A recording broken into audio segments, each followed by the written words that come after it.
Life Basics isinalin sa Tagalog 2024. Ray Dalio. Huwag hayaang ang iyong ego ang maging sagabal sa malinaw na pagtingin sa mga bagay. Sakit dagdag pagninilay katumbas pagunlad. Ang pinakamalaking pagkakamali ng mga mamumuhunan ay ang maniwala na ang nangyari kamakailan ay malamang na magpatuloy. Ang tanging bagay na may malaking T na totoo ay na ang iyong natatanggap ay ang iyong pinagpapasalamat. Kung gusto mo ng kooperasyon, makakakuha ka nito kapag inappreciate mo ang kooperasyon. Maunawaan ang mga batas ng kalikasan, at isa puso ito. Ang mga matagumpay na tao ay yaong mga kayang magpatuloy mula sa isang pagkabigo patungo sa isa pang pagkabigo na walang kawalan ng kasiglahan.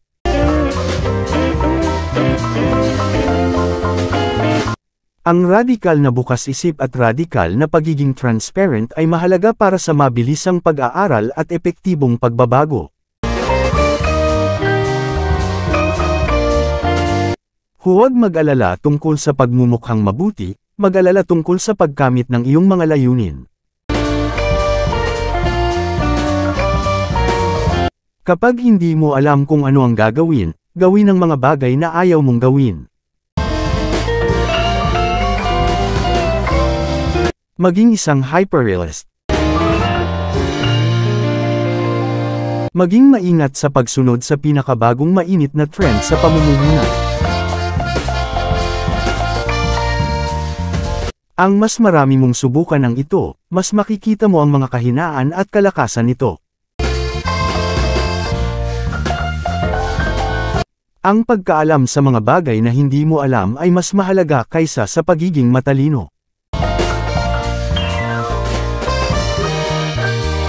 Bawat pagkakamali ay isa pang aral. Maging mapangahas at bukas isip sa parehong oras. Huwag maging perpeksyonista.